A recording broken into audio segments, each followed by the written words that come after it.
Ela fala sobre educação, cultura, sociedade, sempre tendo em vista os desafios do contemporâneo. Para proferir a palestra de abertura da Semana Universitária UNB 2019, convidamos a poetisa, filósofa, psicóloga, psicanalista e especialista em elaboração e implementação de políticas públicas, Viviane Mosé.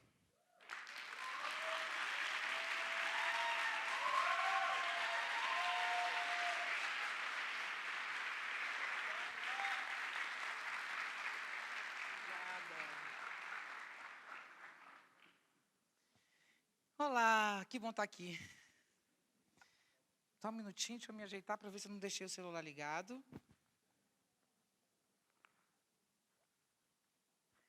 Claro que não, mas não custa conferir, né? É uma honra estar aqui, muito obrigada pelo convite, agradeço a vocês muito por isso. É um momento importante na nossa sociedade, né? É um momento fundamental para a educação pública, para a educação em geral, mas especialmente para a pública. Mais do que tudo para as universidades, acho que a gente passa um momento bem difícil na educação superior nesse momento. A educação básica é algo que eu conheço bem de perto, mais até do que a educação superior. A educação básica passou por desafios e ainda passa no Brasil, mas eu creio que hoje o centro da nossa questão é a educação superior. Os ataques que a gente vem sofrendo para a tentativa de transformar as universidades públicas em privadas, né? Então, esse é o tema que vai passar a minha fala. Eu vou fazer a minha fala de sempre, porque a minha fala tem sido sempre a mesma. É um diagnóstico, é uma leitura do contemporâneo, que tem como objetivo nos fortalecer para lidar com essas questões todas. Então, eu tenho uma visão afirmativa do nosso tempo e vou tentar encaminhar para isso, ou seja, encaminhar para a formação, para o incentivo, a criação de ferramentas que nos façam abrir as portas desse contemporâneo tão tenso. Esse é o objetivo da fala, esse é o objetivo da análise. E eu vou concentrar essa análise, eu vou dirigir essa análise para a importância da liberdade intelectual nesse momento. Então, mais do que nunca, na história do Brasil, da humanidade, a gente está falando de Brasil por acaso, a gente podia estar falando de qualquer país, né? Claro que cada país, diante dos desafios que a gente vive, cada país tem suas feridas próprias, e nos desafios atuais, as feridas de cada país ficam explícitas, né? E as nossas a gente sabe muito bem quais são. Mas, nesse momento, é importante, nesse momento, para a humanidade, é isso que eu vou tentar mostrar, utilizando Nietzsche, etc., mas é fundamental, nesse momento da história da civilização, mais do que em todas as épocas, que a liberdade intelectual exista, para que a gente possa criar novos mundos, né? A gente vive uma sociedade que desaba na nossa frente, e isso é extremamente angustiante, isso cria abismos quase insolúveis para a gente, né? Então, é um momento muito tenso, mas a passagem deste mundo, a transformação desse processo, implica em liberdade intelectual. Então, é mais ou menos o caminho. Então, eu vou só dar uma pincelada no geral para entrar na minha análise do contemporâneo, utilizando Nietzsche, que eu acho que vai nos ajudar bastante. Nós vivemos um momento tenso, um momento de transformação e crise. Sim, e daí? Sempre tivemos crise. Sociedade e crise são sinônimos. E daí? O que significa dizer que estamos em crise? Sim, vivemos uma crise diferente das outras, né? Não precisamos mais buscar qual foi a maior ou maior, se agora é a maior ou menor, não é essa a questão. Se a gente já teve ou não uma crise tão grande. Mas, quando um corpo sofre de uma crise localizada, ele tem as outras partes do corpo que fazem com que ele se recupere. Quando um corpo sofre uma crise de todos os órgãos, há uma falência generalizada dos órgãos, está em questão a vida desse corpo. Então, nós vivemos uma crise humana, social, civilizatória, que ela não se concentra em um aspecto da nossa cultura, não. Todos os aspectos estão em questão. Tudo desaba. Nós temos um prédio que significa que é um edifício conceitual. Nietzsche usa muito essa referência, um edifício conceitual, que ele é formado a partir da sobreposição de camadas. Michel Foucault gosta muito de falar isso quando fala de genealogia, né? A construção desse prédio não precisaria ser um prédio, ele poderia ser horizontalizado, mas ele é um prédio. Não é à toa que ele usa a imagem do prédio, porque ele é verticalizado, é uma sobreposição de camadas verticalizadas. É isso que se chama edifício conceitual, que estrutura o nosso psiquismo, os nossos modelos de gestão, a nossa relação social, humana, civilizatória. Esse edifício conceitual que marca tudo o que a gente tem como sociedade, ele tem um eixo. Esse eixo se chama racionalidade. E essa racionalidade tem uma base, que é a ideia de verdade. Só para a gente começar do fim.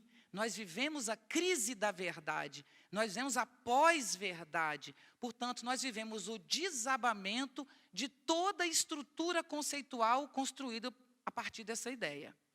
Nós nos achávamos, até pouco tempo atrás, animais racionais. Que somos animais, a gente não duvida. Quero dizer, a gente duvida, né? Infelizmente, a gente duvida. Que se a gente entendesse que somos animais, talvez a nossa relação com a natureza não fosse de distanciamento, né?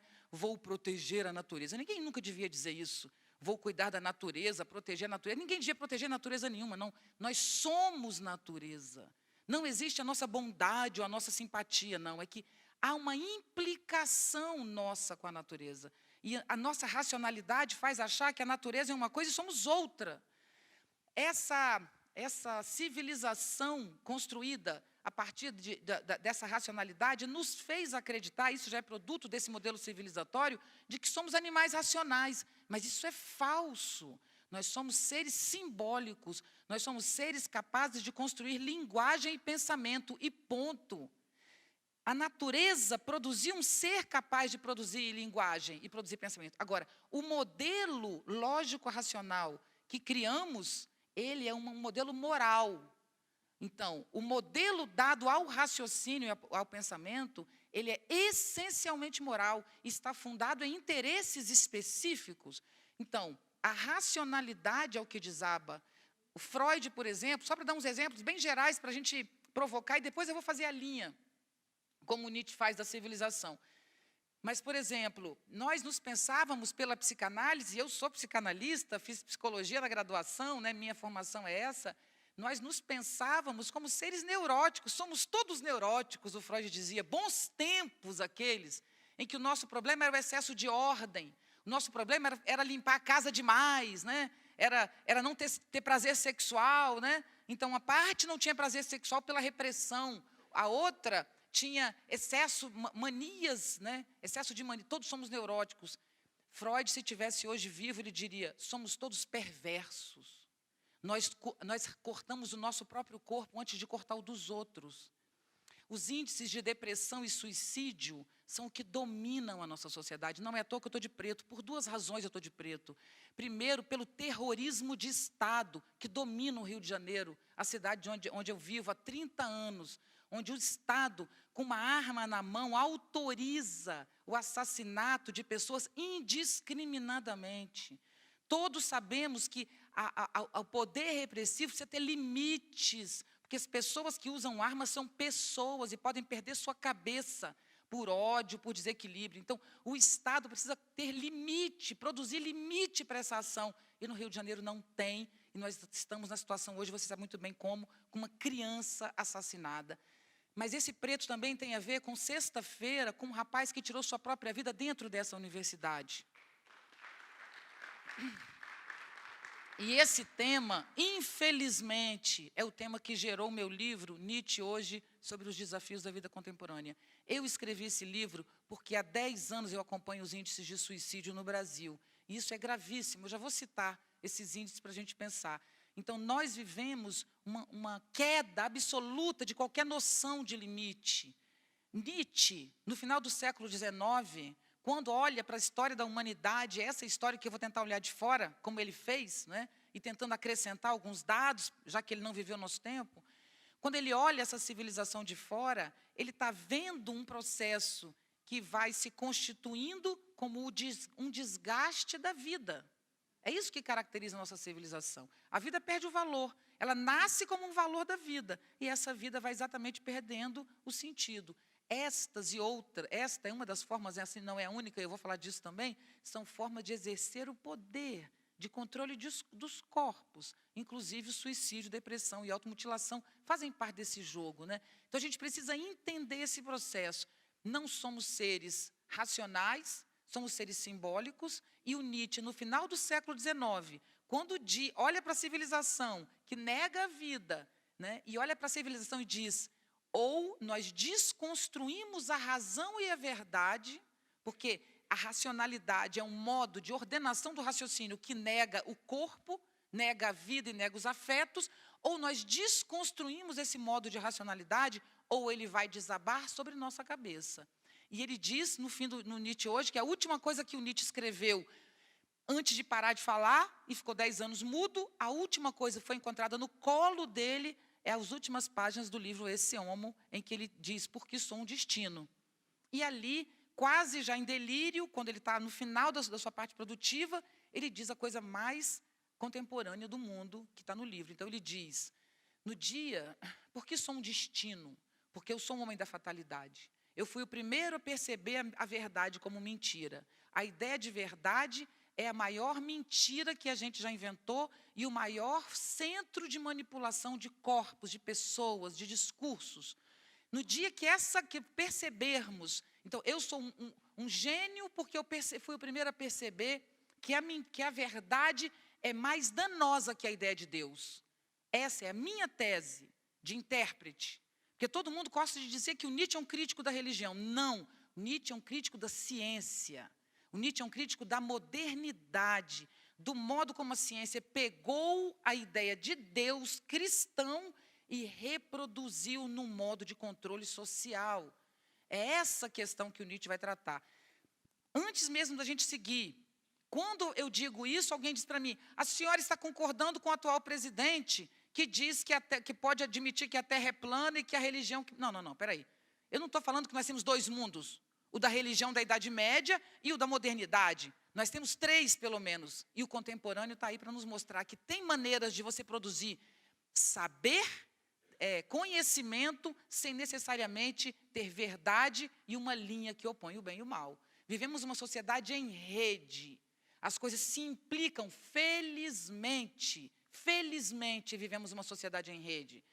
E essa sociedade em rede implica os opostos.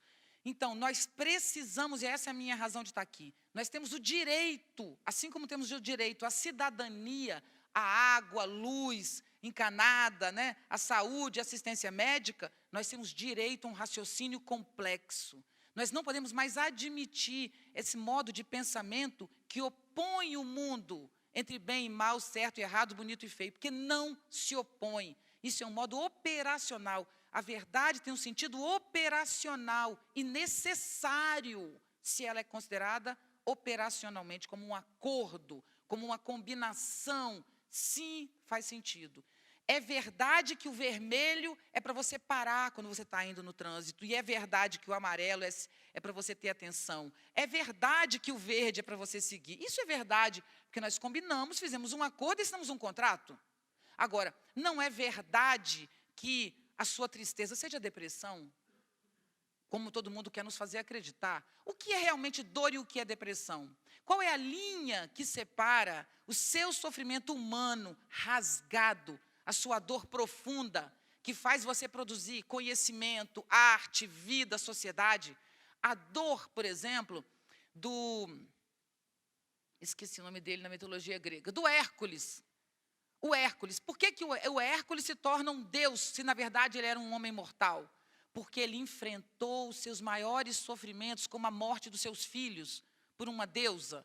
Então, é mitologia, mas o que significa isso? Significa que o sofrimento é próprio do humano, e se a gente lida com esse sofrimento, a gente produz contornos psíquicos mais amplos, pessoas maiores, mais amplas, não é? Não superiores verticalmente, mas capazes de lidar com a frustração, ou com capacidade de transformar sua frustração em arte, em vida, para todo mundo e para si mesmo.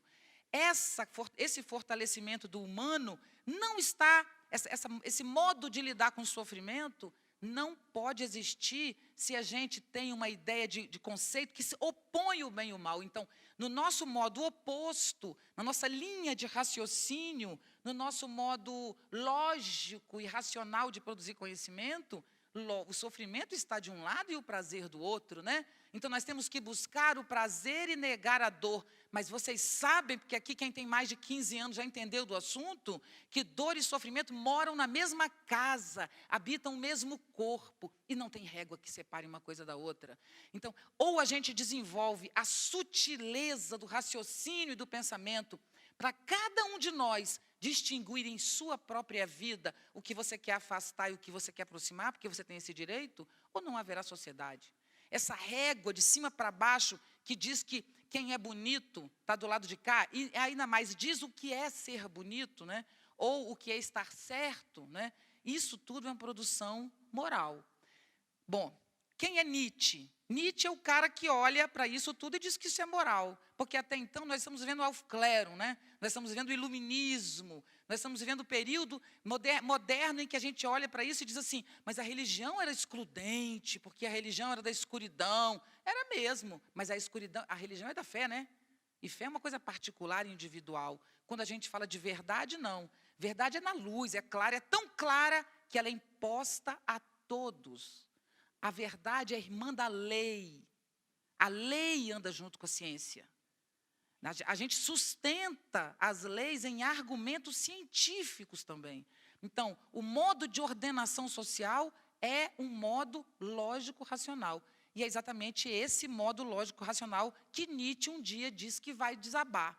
Por que ele disse que ele vai desabar? Porque a vida é plena, a vida é corpo, a vida pensa nas galáxias, pensa no tamanho do universo. Até parece que esse universo vai parar para deixar a gente brincar de produzir conhecimento. Então, tem um texto sobre verdade e mentira no sentido extramoral, muito famoso, muitos conhecem, onde ele diz, houve um planeta onde seres inteligentes inventaram conhecimento, mas foi um momento, durou apenas um segundo, porque o planeta inteligente morreu, os animais congelaram e tudo acabou. Ou seja, o que importa a Terra dentro do universo? Absolutamente nada. Bate um outro planeta aqui, não sobe absolutamente nada, né? Mas a gente prefere esquecer as galáxias, a gente prefere habitar esta terra como se aqui fosse tudo. E a ingenuidade de olhar e dizer assim, mas se não tivesse desigualdade social, seríamos todos felizes. Não, a desigualdade social é uma ferida horrorosa, medonha, insuportável, a ferida da desigualdade social. Nesse país absolutamente racista e preconceituoso ainda, apesar de não ser só isso. Porque eu creio no outro Brasil, né? Mas nós temos que lidar com isso, vocês não tenham dúvida. Mas não é isso que garante o bem-estar ou o mal-estar de ninguém. Não é ter problema, não é ter poder de compra ou não ter poder de compra que vai fazer alguém viver bem ou mal. Porque ao pé da letra, fazer viver bem ou mal depende só de cada um. Do modo como cada um de nós se coloca no mundo. Então, a gente precisa, nos nossos projetos coletivos de mundo, e precisamos de projetos de mundo sempre, nós precisamos entender que o afeto tem que estar presente. O amor, o convívio, o relacionamento, isso é fundamental. E esses são valores que, lógico, que cientificamente, que importância tem. Eu falo muito sobre isso, e vou falar de novo sobre isso aqui, e eu brinco que eu digo, agora eu estou dando curso para noiva. Vocês sabem o curso da igreja para noiva, quando ia casar? Parece isso, porque assim, eu estudo Nietzsche, e hoje estou falando de amor, né? É onde chegamos, né? É demais, né? Dizendo que Deus não é a questão, é a ciência. Então, realmente, tem algo acontecendo no mundo, né? E, de fato, tem, né? E, de fato, tem. Quando? A segunda razão de morte de jovens no mundo é o suicídio. Quando? A doença mais incapacitante do século XXI, segundo a Organização Mundial de Saúde, é a depressão, que contagia familiares e amigos, é a doença mais contagiante.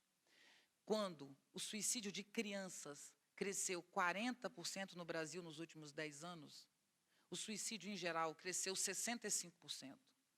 O suicídio de crianças também cresceu significativamente.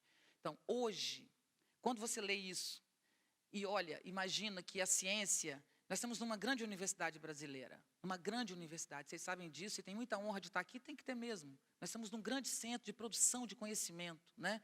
E é por isso que eu estou falando isso aqui. Por isso, porque nós temos condição de dar passos adiante, e ousar na direção da ciência, e não nos submeter a esse modelo que nos foi imposto, de certo modo.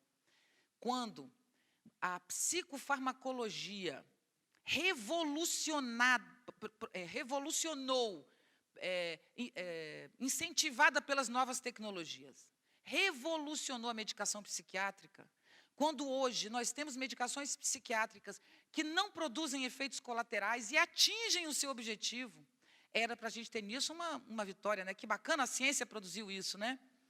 Acontece que nós nunca fomos tão deprimidos, medicados e suicidas. Será que a medicação nos tira do sofrimento ou nos coloca num ciclo de sofrimento constante, inclusive porque isso nos garante a compra constante de medicação psiquiátrica?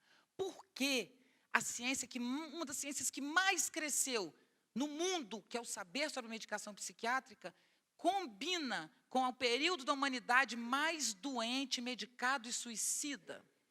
Como a gente pode imaginar que uma medicina consiga fazer uma cirurgia no útero de uma mãe e consertar o coração de uma criança que não nasceu ainda? E essa criança vai estar na lista de suicidas? Quanto custa para tirar uma criança, para salvar a vida de uma criança que tem uma doença rara? Quanto custa para curar doenças? Milhões. Quanto custa para arrancar sua vida? Nada. É uma árvore e uma corda no pescoço. É o que custa para tirar sua vida. Então, nós estamos fazendo coisas muito erradas. Nós estamos investindo em direções tortas. Nós estamos obrigando as pessoas a viver. Obrigando as pessoas a viver. Não pode morrer porque não tem eutanásia. Não pode ter aborto porque nós não admitimos aborto. Nós não podemos tirar nossa vida. Nós somos obrigados a viver como autômatos, como máquinas, porque nós não temos o direito ao desequilíbrio, nós não temos direito ao luto, nós não temos direito ao sofrimento e nós não temos direito a dar trabalho. Se os adultos são drogados com fluoxetina, as crianças são drogadas com Ritalina. Sabe por quê? Porque não tem ninguém para cuidar delas. Portanto, a criança que há 20 anos atrás era um orgulho da família, porque ela era bagunceira, quando eu era criança, e eu tenho 55 anos, as crianças bagunceiras eram um orgulho das famílias. Meu filho é forte, é corajoso. Nossa, meu filho é levado. Um pai e uma mãe tinham muito orgulho disso, porque essa é uma criança corajosa, né, que se coloca no mundo. Mas antes nós tínhamos o pai em casa, porque o pai saía para trabalhar às 5 horas da tarde, estava em casa, era assim que funcionava, não tinha internet, não tinha computador, não tinha muita coisa, você voltava para casa. As mães estavam em casa, como a minha mãe estava, as avós moravam do lado e as tias que não se casavam serviam para cuidar dos filhos dos outros, da irmã, dos irmãos. Então, você tinha um núcleo familiar que cercava as crianças. Hoje, nós não temos absolutamente essa estrutura, porque a sociedade se transformou. Mas o que a gente tem no lugar disso? O que a gente de fato tem? Nós temos pessoas que nascem e crescem sem acompanhamento humano, sem relação pessoal, cujos pais trabalham o dia inteiro e chegam à noite em casa e querem que os seus filhos tenham presente, porque tem que ter o celular, tem que ter o computador, tem que ter o sapato, tem que ter o tênis, tem que ter a roupa. Então, temos crianças que ganham presentes, mas não ganham presença, né? E temos a escola como sendo aquela salvadora da pátria, milagreira. A gente faz tudo errado lá de fora, a gente não é pai, a gente não é mãe, a gente não é cidadão, a gente não é amigo, a gente não convive, a gente não cuida do lixo, mas a gente quer que a educação resolva. Isso é que a gente não pode mais admitir. Escola não é lugar de milagre. Escola é lugar de produção de vida, de conhecimento. Mas todo mundo tem que fazer seu papel no entorno. São esses desafios que a gente tem, basicamente, para discutir. Então, o primeiro desafio é a desintegração do modelo lógico-racional. Essa desintegração implica em a exaustão humana, a exaustão do modelo de eu.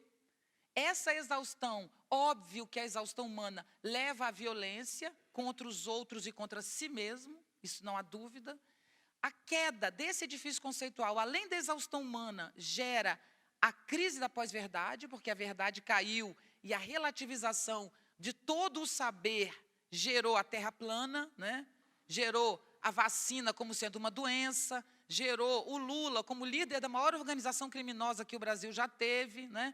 Tudo isso produto de uma construção, né? Eu não estou dizendo que o Lula é um santo, eu nem o conheço. Agora, não é ele o líder da organização criminosa que está no Brasil. Isso a gente não tem mais dúvida. Eu nunca tive, inclusive, né?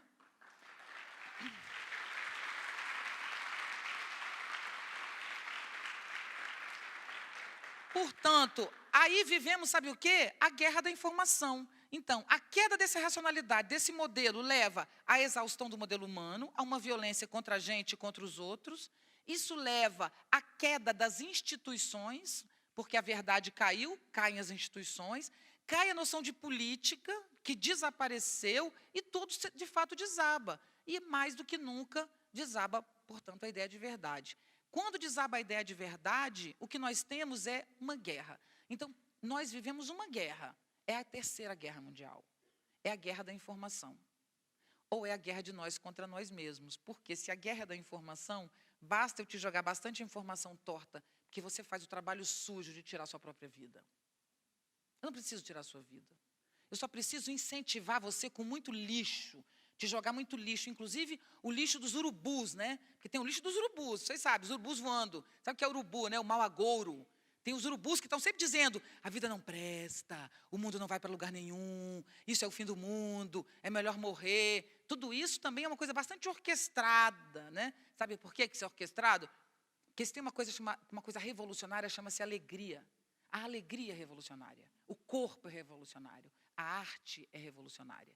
Então, ou a gente ganha de volta o nosso corpo, ou não tem política possível. Porque a política não se faz de cabeça para cabeça. Política se faz com ação. Ação, força, movimento, transformação. E de onde vem essa transformação? Se a vida é uma porcaria, se nada vale nada, se o mundo é uma merda, aquecimento global. Tudo isso vem de muita medicação psiquiátrica. E isso, não só isso, isso dobra o consumo. Dobra. Pessoas alegres são menos manipuladas. Pessoas tristes compram mais produto. Tem até uma tese antiga que dizia, um amigo meu que era vitrinista, eu digo era porque ele não vive mais, ele morreu já tem bastante tempo, mas ele era vitrinista na época da Mesbla, e ele dizia que eles tinham duas técnicas para venda em loja. Uns acham que você tem que botar o espelho, botando você mais bonito do que você é, que aí você compra. E ele disse, não, a gente sabe que a técnica não é essa, a técnica é, os espelhos são mal feitos e tortos, para você se sentir feio. Quando você entra na loja para comprar e se sente feio, você compra 3 roupas e não uma. É muito triste, né? Quer dizer, nós somos levados ao consumo quando nos sentimos ninguém. Então, talvez isso tenha a ver com um incentivo ao consumo, porque eu acho que nunca nos sentimos tão nada como estamos nos sentindo no contemporâneo. Bom, vou contar então a história da humanidade como Nietzsche conta. O Nietzsche, no final do século XIX, olha para tudo isso que temos hoje e ele prevê. E ele diz, ou a gente desmonta o edifício fundamentado na ideia de verdade, ou a gente entende que a ciência é moral, tanto quanto a religião, ou isso vai cair na nossa cabeça, porque vai cair, vai. Ou a gente desmonta, ele desaba. Aí todo mundo dizia que o Nietzsche era pessimista, né? Porque ele dizia isso. Na verdade, ele é bastante otimista, porque ele diz isso, mas ele aponta afirmações, né? Que é o niilismo passivo, é o niilismo negativo, o niilismo reativo, o niilismo passivo e o niilismo ativo, que é o último que eu vou tentar trazer para a gente hoje. Então, ele olha para a humanidade de longe, ele se diz o psicólogo da humanidade. Então, eu vou fazer esse papel aqui como se eu fosse Nietzsche, vou trazer dados que ele não trouxe e vou trazer os que ele trouxe para a gente fazer uma linha. Tem um paleoantropólogo que se chama Leroy Gourhan. Ele conta um mito bem interessante. Eu acho esse mito fundamental para a gente começar a pensar, olhar a nossa espécie de fora. Tese 1, vivemos uma crise civilizatória. A civilização passa por um abismo. Então, agora eu chamo todos vocês a serem cientistas da humanidade ou psicólogos e me ajudar a pensar o que esse povo fez consigo mesmo, essa raça, esse ser, essa espécie. A vida começa na água e é um ser unicelular.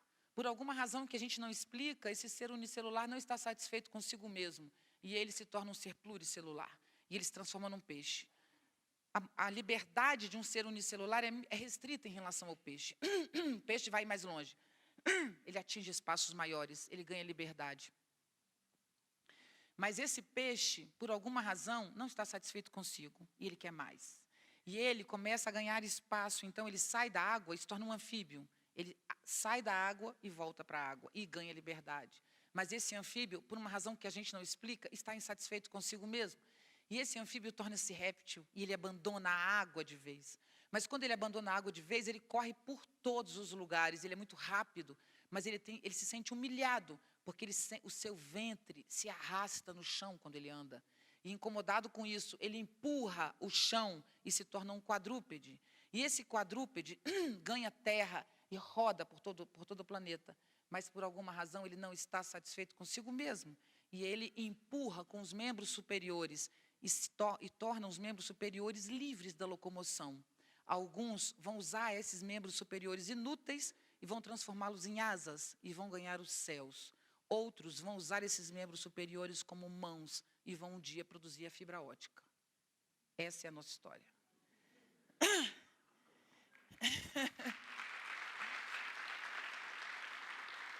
Mas olha, não sei se merecemos palmas. Do momento em que as mãos se libertaram da locomoção até a fibra óptica, tem muita cabeçada. Vamos tentar ir juntos dessa cabeçada. Aí, olha só.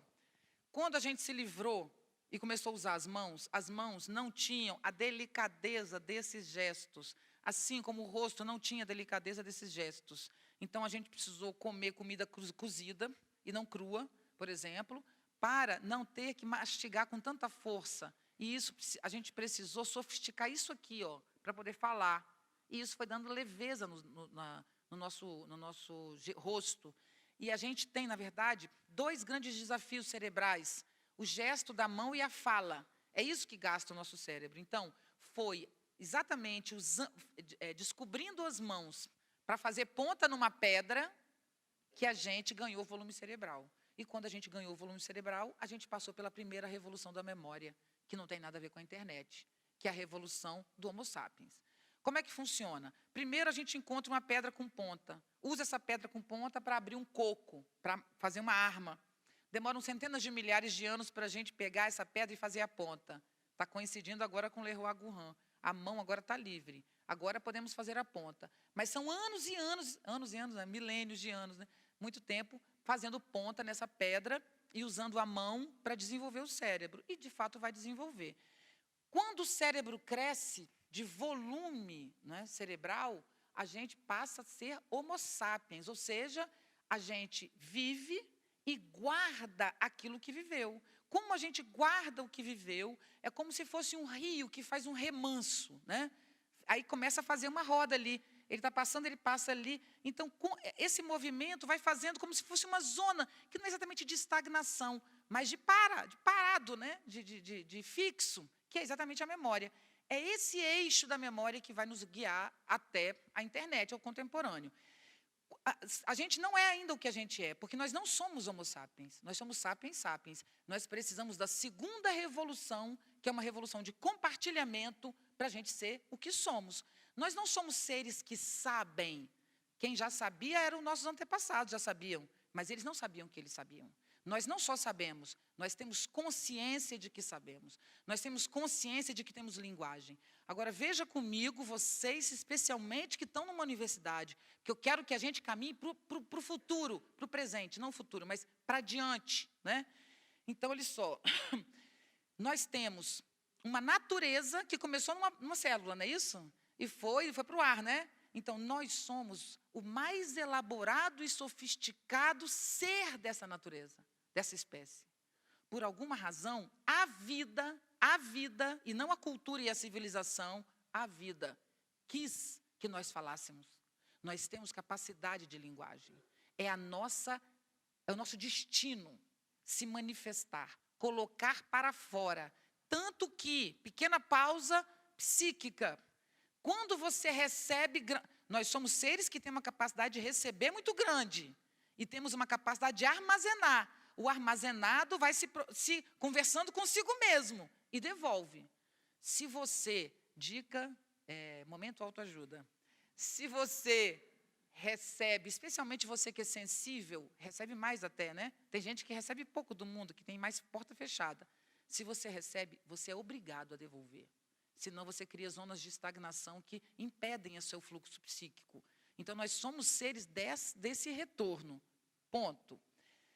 Há mais ou menos 100 mil anos atrás, nos tornamos seres virtuais, porque até então nós tínhamos conhecimento, mas nós éramos dominados pela força física, de quebrar um coco, de matar o coleguinha do lado com um pedaço de pau. Quem tinha maior arma vencia.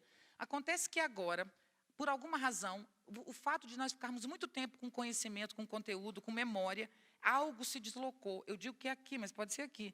Algo se deslocou de nós, chama-se consciência. E agora, a nossa memória nos permite desdobrar-nos.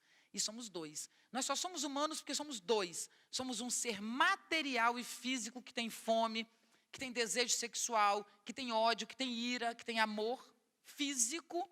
E nós somos um banco de memória que não só tem a minha história pessoal, minha mãe, meu pai, né? Mas eu tenho também imagens que eu não consigo ter consciência delas, que vêm da minha história, e eu tenho também a história da humanidade, porque eu posso ler a história da humanidade nos livros, mas eu posso ler nas ruas, eu posso ser analfabeta, eu posso ler a história da humanidade nos prédios, porque toda cidade é um livro escrito, né? Na cidade tem as zonas de conflito, tem a morte, tem a vida, tem o bem da cidade numa praça, né? Mas tem uma favela onde tudo está escrito. E uma pessoa sensível pode ler esse livro. Então, nós temos uma grande memória. Então, olha o que eu sou. Eu sou um ser que, ao mesmo tempo que está aqui, está se vendo de fora e se avaliando. Ponto. Somos seres virtuais por excelência. Naturalmente virtual. A natureza é virtual. A gente poderia chegar num grau sofisticado de elaboração conceitual de dizer que até o nosso corpo é produto de uma palavra. Somos signo. O corpo, para existir, precisa de signo. O cérebro precisa receber informação do seu corpo e devolver para o corpo. O seu corpo é um sistema de comunicação que se fundamenta em signos abstratos que o seu cérebro recebe. São sinais que ele recebe. E essa comunicação precisa ser perfeita para que seu corpo funcione. E ela nunca é. Bom, primeiro ponto para a gente concluir. A culpa não é da internet, né? Mas nós temos dois poderes. O poder físico e material, que o Michel Foucault vai chamar de poder repressivo, que combina com tortura. Como é que eu vou exercer o poder repressivo? Armas, tortura, corte, morte, né? Isso é o poder repressivo. O poder repressivo é determinado pelo Aquiles, né? Na Ilíada e na Odisseia. Então, na Ilíada, quem é que manda na Ilíada? Quem tem força física e armas. É o Aquiles que manda na Ilíada. Mas a guerra de Troia termina depois de 10 anos e os gregos perdem, né? E o que eles fazem? Um cavalo, dentro desse cavalo de madeira, colocam os soldados e enganam a Troia, que recebe aquilo como um presente. E aí eles ganham a guerra. Então, o que nasce com a mitologia, com o mito de Ulisses? Nasce o esperto, nasce o astuto, nasce o que burla e mente para vencer. Ali tem um grau de covardia no gesto de Ulisses. Afinal, ele não confrontou o seu inimigo de frente. Então, nós temos dois poderes desde a Ilíada e a Odisseia. E Michel Foucault fala muito bem disso. O poder físico e o poder virtual, que sempre existiu, que é aqui. Quando a gente sai de lá, o que você tem quando nasce a consciência? Ter consciência é saber que a gente vai morrer. Aí nasce o pensamento. Por quê? Quando eu sei que eu nasci e um dia eu vou morrer, eu penso a vida como um intervalo. É a compreensão deste intervalo que se chama pensamento. Pensar é cortar, configurar, diminuir, localizar, focar. E a gente aprende a focar quando a gente entende que a vida é provisória. E aí a gente tem que focar na vida. Então, o primeiro valor moral humano que vai para a nossa memória e que vai passar como valor moral a nos organizar, chama-se o valor da vida. Por eu saber que vou morrer, eu preciso investir nos remédios que curam. Eu preciso plantar e não apenas colher. Eu preciso desenvolver armas. A minha casinha onde eu moro eu tenho que desenvolver. Então, quando a gente ganhou consciência da morte, num minuto as coisas começaram a andar. Se antes a gente precisava de centenas de milhares de anos para colocar um cabo numa machadinha, agora é muito rápido. Há 100 mil anos a gente começa a enterrar os mortos, há 30 mil anos a gente tem a revolução criativa do Paleolítico, a gente tem a pintura nas cavernas, onde já tem abstrato e figurativo ali presente. Os signos já estão presentes naquela caverna. Você sai da caverna e pula para o Egito. O que é o Egito? A primeira grande civilização parada. E ali você tem os dois poderes de novo. O poder material, que é o principal no Egito, das armas, da pedra, da pirâmide. E o primeiro modelo de gestão de corpos, né, de pessoas, né, que é uma pirâmide, ou seja, é um quadrado onde 4 triângulos vão para o alto para colocar o quê? O que uma pirâmide egípcia honra? O totalitarismo. Tudo leva ao um. E aí a gente também está próximo dos grandes monoteísmos. Tudo leva ao um. É preciso um para coordenar o máximo. Então, a ideia de que precisa um para coordenar o todo é a ideia mais primitiva. Não é não, tá? Não é não, porque a gente já tinha outras ordens plurais, tanto de deuses como de organizações sociais. Mas a que vai ganhar é essa, precisa de um para coordenar o todo. Egito.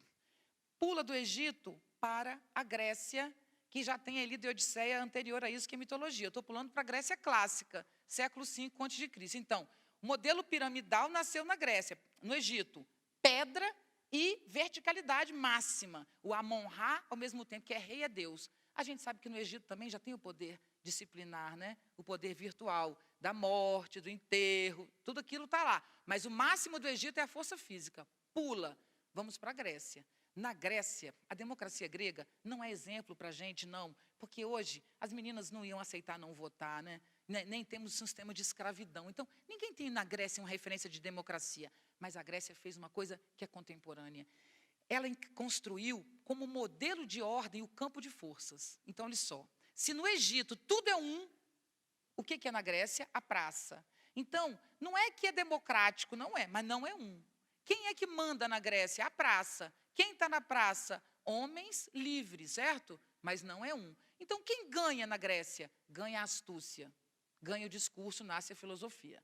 Portanto, agora, temos 2 grandes poderes. O poder da sociedade do conhecimento, o poder da virtualidade e o poder da arma que mata, esfola e nos machuca.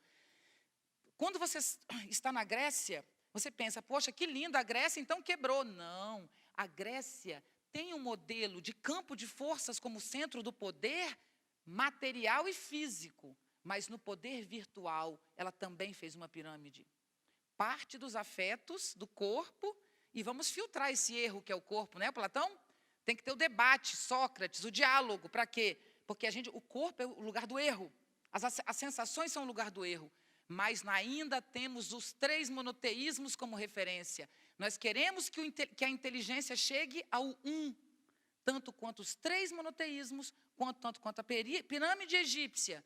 Então, qual é o modelo lógico-racional? É criar, no alto da pirâmide, o ser, com letra maiúscula, que é o que é. É essa ideia de que no mundo onde tudo muda, onde sofremos para parir os nossos filhos, e no mundo em que sofremos para amar, amar é sinônimo de sofrer. Você quer ser feliz, você quer amar, como diz Martim da Vila, muda de profissão, de alvo. Porque o amor é o lugar da desestruturação. Se o amor é o lugar que te dá tudo, é dali que você perde tudo. Então, a vida é lugar de conflito, de intensidade e de choque. Nós não sabemos o que fazemos no mundo e nunca adianta você vai saber. Você pode ter a religião que você quiser, a ciência que você quiser. Somos seres no mundo, somos metáforas ambulantes. E para acabar com essa angústia que é o próprio da vida, nós criamos uma ideia de bem que é o que não muda. Então, o que é a verdade? Estar num lugar em que nada mude, onde é o princípio é a não mudança. O bem é o que não muda, o certo é o que não muda, o alvo do que devemos buscar é o que não muda. Isso é a ideia de verdade. Vocês sabem muito bem, lá atrás tem o Parmênides e o Heráclito, né? Diz o Nietzsche, pensa, eu estou insistindo nisso, porque vocês vão entender por quê. Eu não preciso nem contar o resto da história, porque este é o nosso ponto quando a gente está falando de uma universidade, né? De reconstruir esse campo de saber, refazer essa lógica, esse é o nosso maior desafio. Então, se eu tenho a ideia de verdade como ser, e ela é o bem, eu tenho que construir um método para chegar a ela, né? E o método, já no pensamento... desculpa, eu estava colocando Parmênides e Heráclito. Então, nós temos, na Grécia, seres sensíveis olhando o mundo, como somos hoje. E temos que fazer de novo para voltar ao começo, né? Você está olhando o mundo, o que você percebe? O Heráclito olha o mundo e diz, tudo muda. Ninguém se banha 2 vezes no mesmo rio. Não apenas o rio é diferente, mas você também é diferente. Então, o mundo é feito de mudança e pronto. O Parmênides também sabe a mesma coisa, que o mundo é feito de mudanças, que tudo muda, ele sabe.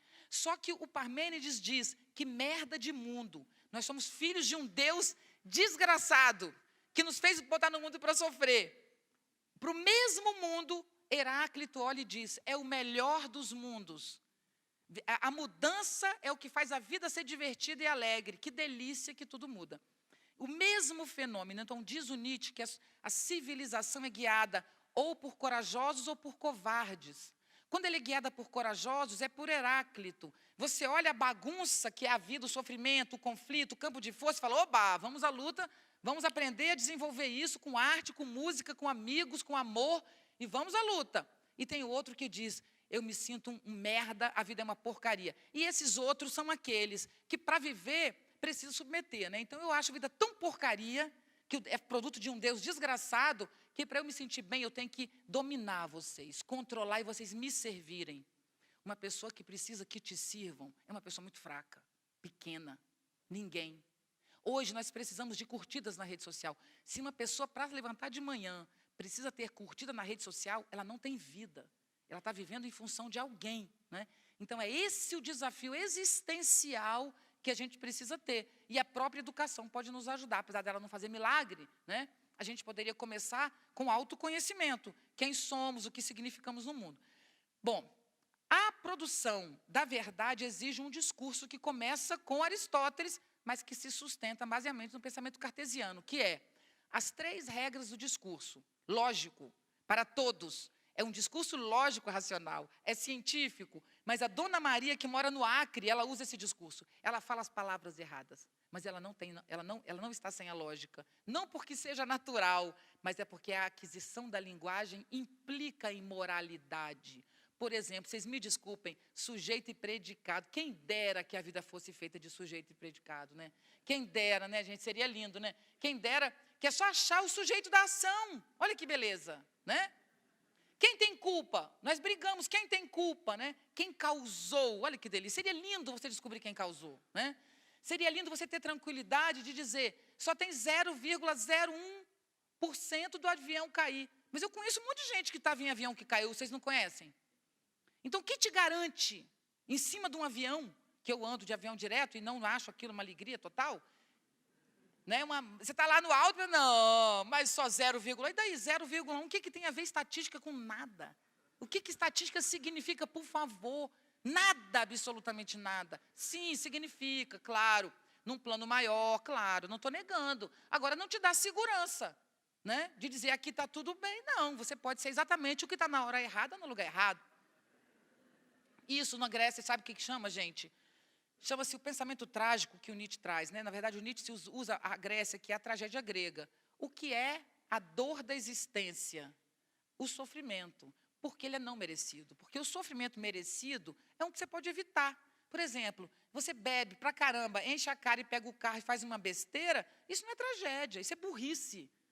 Entendeu? De verdade. Você não vai ficar bêbado e dirigir um carro, vai ficar bêbado com seus amigos, vai babar no chão, vai fazer o que você quiser. Então, isso não é tragédia. Agora, quando você faz tudo certo e dá tudo errado, é a prova de que você não está no controle do jogo, da direção, certo? Nós não estamos na direção da vida, ponto. A condição da vida é obediência, não é o mando. A gente obedece à vida. Vida, eu não estou falando de civilização. A gente confunde civilização e vida.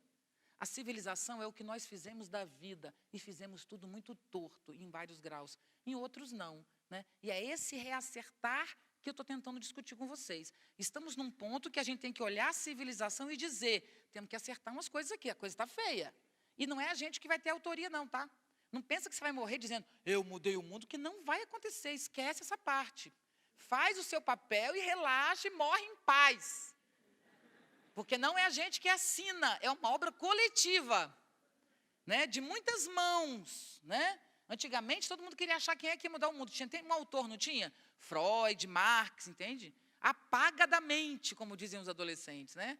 Não tem Freud, não tem Marx, não tem ídolo, não tem Messias e não tem mestre. Temos cada um de nós dando conta dos desafios que temos. Isso é nosso contemporâneo. As regras são, primeiro, princípio de identidade, regras lógico-gramaticais. Princípio de identidade, o que é, é. Aí meus alunos riem de mim, professora. Eu falo, sim, mas o que é pode deixar de ser. Não, não pode. O que é pode não ter sido. Não, não pode. O que é sempre foi e sempre será. Então, o que significa o princípio de identidade? Que existem valores eternos. Esses valores é que regem o mundo. Temos que encontrá-los. Se encontra os valores eternos, a gente organiza o bem. Essa é a ideia. Bom, se tem valores eternos, eu tenho que afastar o mal. Onde está o mal? Na contradição. Segundo princípio, que o mal é fixo, né? Onde tem contradição não é o bem. O bem é fixo, onde tem contradição é o mal. Então, qual é o segundo princípio? O princípio da não contradição. Você não pode, logicamente, dizer uma coisa e nas mesmas condições o seu contrário.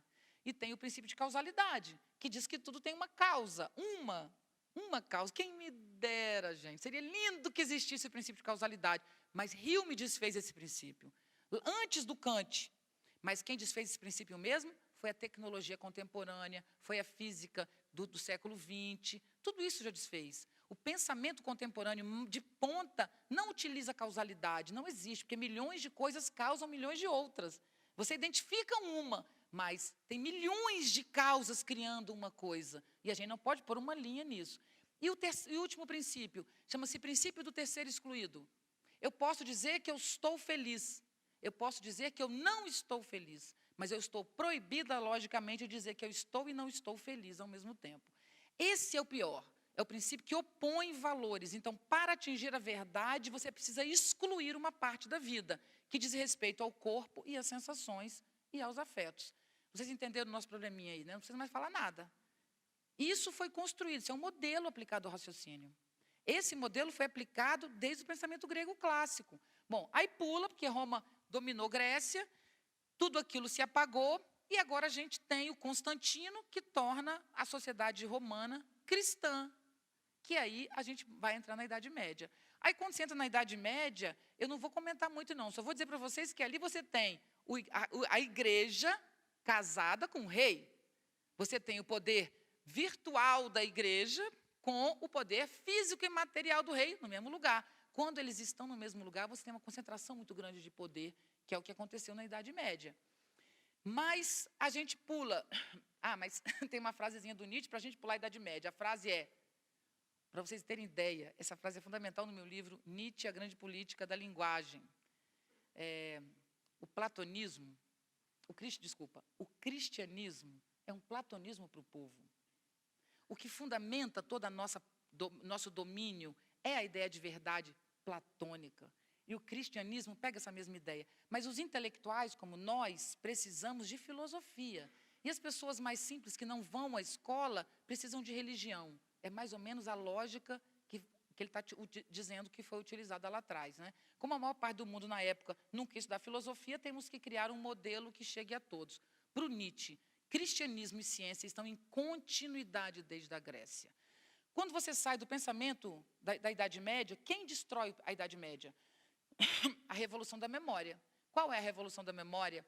É o Gutenberg que inventa a imprensa, imprimir livros. Porque você tinha um livro, que era a Bíblia, chamava O Livro, né? A Bíblia era o livro.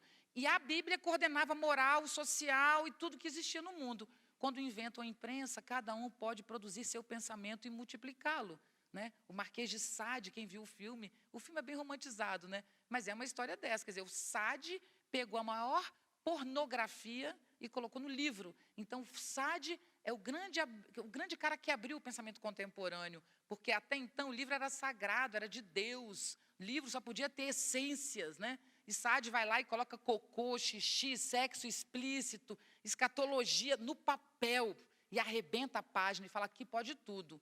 E aí nasce essa nossa modernidade. Mas, enfim, multiplica o conteúdo, então, novamente, revolução da memória. Agora, a revolução do livro, que é uma revolução da memória. Antes, a primeira revolução da memória era a minha cabeça. Agora, não, eu escrevo no livro e te dou o livro, eu não preciso decorar tudo. Entra o pensamento moderno. Eu poderia ficar horas, mas eu não vou ficar, senão a gente não sai daqui. Eu só vou reduzir para vocês uma coisa. Quando Descartes nega todo o mundo e busca um ponto fixo, ele encontra o eu. O eu não tem fixação. não é o eu que me guia. O meu eu é a superficialidade. Mas é neste eu que ele sustenta a transformação. Então, o que é o pensamento cartesiano? Penso, logo existo, não é isso? Só que não é eu penso, logo existo, é eu penso como pensamento cartesiano, logo existo. Então, o que é existir? É pensar logicamente, porque o Descartes vai reproduzir a lógica cartesiana e platônica, só que agora com uma interferência muito mais no mundo material. Então, o que no fundo ele está dizendo? Que quem tem o pensamento lógico está na verdade, quem não tem não. Então, foi o pensamento cartesiano, para finalizar, que não só que construiu um modelo de ciência operacional e matou Deus, como diz o Nietzsche, foi a ciência contemporânea que matou Deus e matou. Como que a ciência mata Deus? Ela elimina o desconhecido e ela põe tudo na verdade. Tudo é claro, tudo é verdadeiro, o domínio do desconhecido, do corpo, dos afetos, tudo isso foi colocado na marginalidade e aí seguimos rumo ao bem científico que destruiu a natureza, né, que produziu o caos que a gente vive hoje. Por que vivemos o caos da ciência? Porque a ciência é um pensamento que opõe para cá uma coisa e para cá outra. Bom, para cá foram os pobres, né? Para cá foram os presidiários, né? Os jovens infratores, não é isso? E a gente foi. Hoje, o mundo excluído é muito maior do que o mundo incluído. Nós temos muito mais pessoas excluídas do que incluídas. Quando esse caldeirão virou para o lado contrário, a culpa foi da esquerda. A culpa é da esquerda. Aí manda matar, né? Manda prender, né? Vamos achar o culpado, né? Então, a culpa é da esquerda porque isso virou. Não, virou porque virou. A maior referência do contemporâneo, que é quando isso tudo quebra, é a questão de gênero, né? Que eu já vou falar para vocês. Mas, enfim, isso é o pensamento moderno. É um pensamento sem corpo, é um pensamento operacional, que busca curar, resolver, acertar. Isso é modernidade. A modernidade chega à sua exaustão no final do século XX, quando temos um grande número de proletariado no mundo e o Marx e o Engels escrevem o Manifesto Comunista. Eles escrevem o Manifesto Comunista porque é o primeiro livro dirigido à classe operária. É o primeiro livro dirigido a quem não sabe ler. Então, isso que eu estou falando para vocês não é história da universidade, não. É história da educação básica. Esse dado é da história da educação, que é as sociedades populares, né, as classes populares só se escolarizaram porque tiveram interesse em ler o Manifesto Comunista. Isso é um fato. Foi a busca por ler aquele livro que transformou as sociedades e buscou em busca do conhecimento. Chegamos no início do século XX, com a Revolução Russa, que se transformou num sistema totalitário, eu não tenho a mínima dúvida disso, mas a Revolução Russa gerou um problema que chama-se sociedade do conhecimento. Percebeu-se que, cruzando os braços, nós criamos a segunda força política no século XX. Portanto, o século XX teve clareza que o conhecimento é uma arma mais perigosa do que as outras. E é. Ele é a arma mais perigosa. Não é a escola, a educação, a formação, não. É o conhecimento que é revolucionário. E ele está presente nas universidades, nas escolas, mas ele está presente nas casas, nas ruas, nas empresas, na arte, no gesto. A gente tem que dominar esse conhecimento, tomar posse dele, porque ele que nos caracteriza. Finalmente, o século XX se dedicou, os países capitalistas, a não se dedicar ao pensamento crítico e nem formação humana, porque poderia levar ao capitalismo, ao comunismo. E os comunistas igualmente, né? Os comunistas também não tiveram liberdade de conhecimento, porque tinham medo de voltar ao capitalismo. Então, o século XX foi marcado pelo investimento na técnica. E essa técnica sozinha achavam que ela não ia ter perigo, que ela não ia dar trabalho, que técnica não dá problema, mas essa técnica foi revolucionária, nasce Sociedade em Rede. E essa sociedade em rede revolucionária vem junto com ela, com a época, no final do século XX, início do XXI, com a população mais despreparada para lidar consigo mesmo. Então, nós temos um grande desenvolvimento tecnológico, mas um embotamento humano sem precedentes. Nós nunca fomos tão crianças, tão adolescentes, não sabemos lidar com uma frustração, transformamos a arte em produto vendável, não entendemos que a arte é a condição de sobrevivência do humano, não sabemos lidar com limite, então nos tornamos um monte de pessoinhas que batem perninha e não querem sofrer, eu não quero sofrer. Essa é a nossa, porque a gente acredita que a ciência resolva tudo. Nós somos os órfãos da ciência. A gente quer ganhar dinheiro para comprar. Eu preciso ganhar bem, porque eu ponho meu filho numa boa escola, como se resolvesse, né? Eu quero ter dinheiro porque eu sou linda, faço plástica. Quando a Gisele Bündchen escreveu um livro sobre depressão e suicídio, está vendendo horrores, a gente devia ter um aprendizado enorme ali. Para que ser a Gisele Bündchen? Me pergunta, me diz. Para chegar lá e ser deprimido igual todo mundo já está? Para que essa trajetória de produto, de beleza? Eu não estou criticando a Gisele, de verdade. Ela é uma menina que eu acho que demonstrou, não estou criticando ela. Eu estou falando de que os modelos estão caindo, né? Então, hoje, o que cai na nossa sociedade, para começar o nosso contemporâneo, são modelos. Ainda bem que estão caindo, a gente devia empurrá-los. Antes da sociedade em rede, eu estava lá junto com Nietzsche, tentando construir martelo, porque o Nietzsche filosofa com martelo. Meu sonho era construir martelo gigante para arrebentar essa ideia de verdade. Agora que ela caiu, eu vou reclamar? Não, não vou reclamar, não. Nós temos 2 prédios, um em ruínas e um em construção, e são idênticos. Ninguém consegue distinguir um prédio em ruínas e um em construção. São a cara um do outro. A maioria de nós, formadores de opinião, cientistas, educadores, filósofos, artistas, está se dedicando a jogar pedra num prédio em ruínas. E eu convido vocês a produzir um prédio novo em construção. Quando a sociedade está no auge da sua potência, na sua estabilidade, ninguém muda nada nela. O mundo só muda quando ele desaba. Nós vivemos um momento histórico fundamental. Esse modelo piramidal de sujeito, que você acredita que a sua cabeça te guia, somos cabeças obesas sem corpo. Nós não temos corpo, não temos afeto, não sabemos lidar com nossos movimentos corporais. Nós chamamos de bipolaridade o nosso movimento corporal. Eu digo para vocês, falei isso semana passada e vou repetir. Por sorte, eu venho de uma família de periferia, que não tinha dinheiro para me colocar num psiquiatra, senão eu não estaria aqui. Eu sou clássica bipolar, limítrofe, doente mental. Aí eu descobri que a nossa doença mental pode ser útil. Eu estou vendendo ela aqui para vocês. Eu ganho dinheiro vendendo a minha doença. Será que nós somos tão doentes mesmo? Será que chama doença essa hipersensibilidade que faz você sofrer tanto? Não, isso não é doença, isso é vida. Sabe, angústia? Aquela coisa que você acorda de noite com peso, que você não consegue respirar e toma uma medicação para parar. A angústia quer dizer que você está mais forte, mais potente do que o seu contorno moral. Significa que você está precisando romper limites. Então, aquela força da angústia é para você acordar de manhã, se é que dormiu, com aquela força de transformar a sua vida. Porque a sua vida está pequena para você, quando você está angustiado. Não, você toma um remédio para manter aquela porcaria de vida no lugar. Sabe qual é a porcaria de vida? Buscando agradar alguém que quer agradar alguém que quer agradar alguém. Não tem ninguém para agradar, não tem ninguém no fim disso, né? Ou eu abro mão da vida com meu filho, estar presente com ele, para ganhar dinheiro, para quê? Para mostrar para vocês a marca da roupa?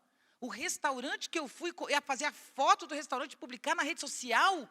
É muita indigência, é muita pobreza humana, é muita falta de tesão pela vida, é muita falta de corpo. Quem tem corpo, tem no seu próprio corpo a força de alegria, de vida.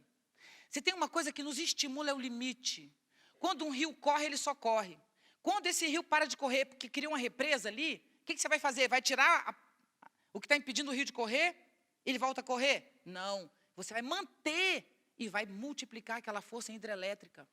Precisamos ser seres hidrelétricos, seres que amam os limites, seres que amam as frustrações, porque é na frustração que você se percebe, mas isso que eu estou falando faz de você forte, corajoso, faz você não se humilhar porque é negro, porque é branco, porque é amarelo, porque é pobre, porque é qualquer coisa, porque é sua potência no mundo. Então você, com a sua digital, pode fazer sua marca no mundo, e com muita delicadeza, porque a vida é muito grande, a gente não pode mandar nela, né? Mas a gente pode deixar a nossa marca no mundo. Somente é uma marquinha de singularidade, né? Não, eu não quero deixar minha marca, eu quero me enquadrar no mundo. Olha que coisa humilhante, tão pequena, tão medíocre. Mas é melhor se enquadrar porque não sofre. Uma professora me disse isso. A senhora fala tudo isso, mas eu não queria sofrimento nenhum, não. Eu queria que fizessem tudo por mim. E eu disse para ela, vá para uma UTI. Nem cocô precisa fazer. Tem uma comadre, xixi, nada disso, tem uma sonda. Terceirizamos a vida. Tem sempre alguém que cuida da vida para você. Você é um advogado, você é só advogado, mas você não sabe fazer comida porque alguém faz para você. Você não vai ao supermercado porque alguém faz para você. Você não arruma suas roupas, suas coisas. Você não limpa seu chão porque alguém faz para você. Mas você não cuida da sua angústia porque o terapeuta faz para você. Você não cuida do seu trabalho porque o coaching faz para você. Tem um personal para sua alimentação. E você se orgulha de dizer, eu pago alguém que cuide da minha alimentação. Você devia ter vergonha de dizer que você não é capaz de fazer sua comida, de lavar sua roupa, de fazer suas coisas. Então, sabe o que nós somos? Somos seres com lesão de esforço repetido. O advogado só pensa naquilo. Né? O médico só é médico. Olha que merda de médico é esse. A única coisa que o cara sabe de coração. E outra coisa, só do coração. Porque ele é cardiologista. Né? Esse modelo faliu. A ciência faliu. Mas a ciência não faliu para deixar voltar a religião, porque não tem só duas coisas. Não é o saber que faliu, não é o conhecimento que faliu, foi a ideia de verdade que faliu, foi a racionalidade que faliu. Nós precisamos criar novos modelos de pesquisa científica. Eu dei aula há muito tempo de métodos e técnicas de pesquisa. Quando dei aula na Universidade do Espírito Santo Federal, eu dei aula lá 2 anos como substituto. O máximo que alguém na época podia dar, né? Depois tem que sair. Mas eu dava aula de método e técnicas de pesquisa, que eu acho fundamental, né? Que a gente aprenda e construa novos modos de produzir ciência. Para vocês entenderem um ponto, a sociedade do conhecimento nasceu com um novo modelo que vai se estruturar de fato na rede. Então, o que nós temos na rede de computadores, nas placas, no mundo virtual, na revolução da memória que a internet produziu, ela nasceu onde? Ela não nasceu em centro de pesquisa da universidade, em nenhuma universidade do mundo. Ela nasceu em garagens. Ela nasceu de jovens que negaram o modelo lógico. A sociedade em rede não nasceu da ciência. A tecnologia contemporânea é a negação da ciência. Você não pode usar causalidade para fazer análises de rede. Você precisa abandonar. Então, hoje, nós já temos um raciocínio em rede para sermos capazes de ler a sociedade em rede. Por exemplo, para finalizar, 90% da fala e agora tem um finalzinho. Nunca é finalzinho, né? Mas tudo bem. O que eu fiz aqui, desde o começo, foi raciocínio em rede. Eu fui e voltei de milhões de pontos. Tem pontos que eu não fechei e abri porque eu esqueci. Mas eu não preciso fechar. Solta, vai embora. E sabe o que aconteceu um dia?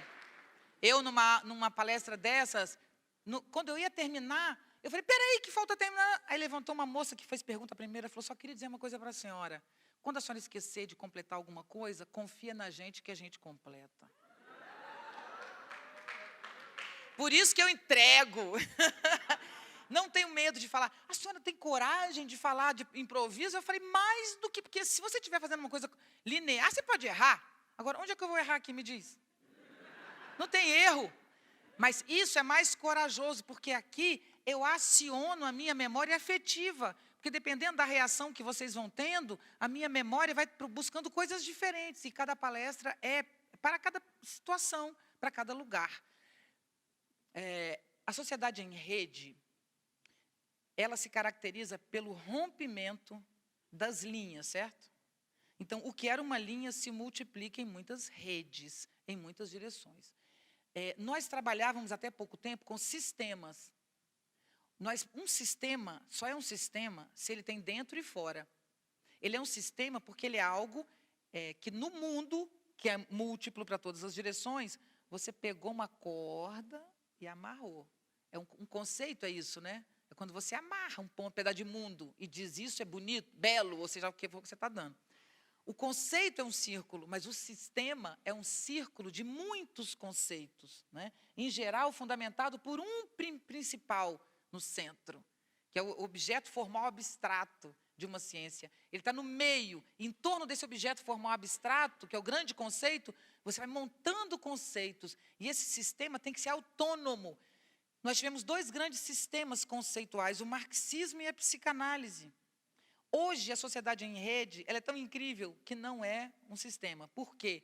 A rede se caracteriza por nodos e fluxos, apenas. Então, nós temos a capacidade de conectar pelos computadores, pelo sistema básico de rede, pelo suporte. É só isso que existe. Então, o que acontece? Você fez um nó.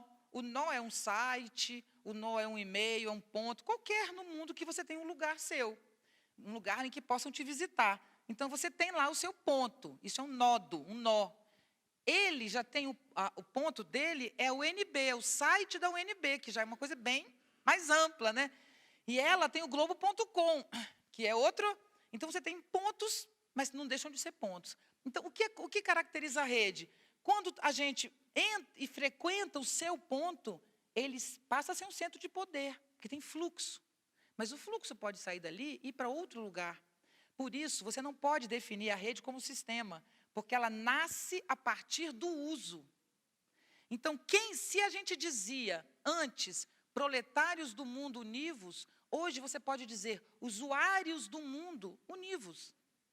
Porque dependendo do gesto que a gente tenha na rede, a gente ganha ou não poder, certo? Então, eu não vou falar isso agora, mas eu tenho um tema, que a Eduarda está aqui comigo, a Eduarda Larroque, ela é economista, doutora em economia, ela foi secretária de Fazenda no Rio, coordenou as UPP sociais, participou de toda aquela desintegração, quando a gente se conheceu, criando o Pacto do Rio, tentando construir um modelo para que aquilo não acontecesse. A gente via a desintegração acontecendo, né? Gritamos, obviamente, no vazio, mas nada como um fracasso para a gente seguir adiante, né? Porque é verdade, porque o que deu errado no Rio é exatamente o que nós temos hoje de experiência do que pode dar certo. Então, as coisas darem errado é muito bom para o pensamento, né? Você descobre por onde você não deve ir. Mas, por que eu falei isso? Esqueci, tudo bem, não tem problema nenhum, onde estávamos? Alguém vai ter que me ajudar agora nesse momento. Hã? Rede Poder, muito obrigado, muito obrigado, muito obrigado. Então, eu estava dizendo que nesse artigo, que chama-se O Poder e as Redes, eu discuto e nós discutimos modos de exercer poder na rede, que é o que a gente está precisando, para se contrapor e entender o nosso mundo, né? Então, isso é um ponto a ser discutido. A sociedade produz novos poderes, mas esta sociedade que se desintegrou, que tem essa horizontalidade, fez com que, primeiro, nós não conseguimos nos reunir fisicamente, mas virtualmente sim. Então, nasce um novo universo da virtualidade, novas relações de poder. Nessa sociedade, onde só há virtualidade, não há corpo, quem domina? O pensamento. Mais do que nunca. Aí a gente chega no nosso tema, no finalzinho da nossa palestra. Diga para mim, depois que eu descrevi o contemporâneo como queda da política, como queda do corpo, como queda das relações, como é que a gente sai disso, né? Eu vou voltar para cá, que tem exemplos que eu não dei, que me lembrei que quero voltar a dar, mas eu quero já apontar a saída. Nós só conseguimos sair desse imbróglio. Ponto 1, ainda bem que caiu. Ainda bem que caiu. Esse modelo excludente, e para não dizer um palavrão para ele, que eu estou com ele pronto para falar um palavrão para ele. Esse modelo excludente de bem e mal, certo e errado, este modelo de verdade e erro tinha que cair. Caiu, ainda bem. Esse modelo do eu que guia tem que cair. Eu sou um campo de forças também. Tem em mim coisas horrorosas, como tem coisas incríveis. Eu sou um gênio. E, do outro lado, eu sou uma mula empacada, como todos nós. O Brasil não é um país alegre e feliz, não. É fascista, racista e homofóbico, mas não só. Nós somos um campo de forças. No momento, o campo de forças que predomina no Brasil, apesar de não ser em número, mas em espaço, é o do retrocesso. Mas não podemos nos identificar com isso, porque nós não podemos nos identificar nem com isso e nem com o brasileiro feliz. Nós somos um campo de forças e nós temos que atuar nesse campo de forças. Eu sou um campo de forças. Não preciso me matar porque a vida está uma merda, não. Porque a vida pode se transformar a qualquer hora, porque eu sou um campo de forças. Esta é a nova ordem e ela é melhor. A sociedade em rede é mais aberta, mais corajosa, que permite a variação. Para a gente sair desse imbróglio, é preciso espaços intelectualmente livres. Uma universidade não é um lugar onde se formam pessoas para o mercado como as pessoas pensam. Então, eles pensam assim, quem tem dinheiro paga, e você está achando que a pessoa vem aqui para ganhar um diploma e ir embora. Não. Isso aqui não é um lugar para formar diplomados. Isso aqui é um lugar que é o centro do pensamento intelectual desse país. Se este lugar, que chama-se universidade pública, não for público, nós não temos a mínima chance de sair desse inferno que estamos vivendo. A mínima. A universidade pública precisa existir para quem tem cotas, que tem todo o direito de estar na universidade. Cotas porque é negro, cotas porque é pobre e outras cotas que a gente um dia possa inventar. Eu não estou defendendo nem criticando, que isso é um assunto que a gente tem que discutir. Mas essas pessoas têm direito à universidade pública. Mas eu vou completar um pouco polemicamente.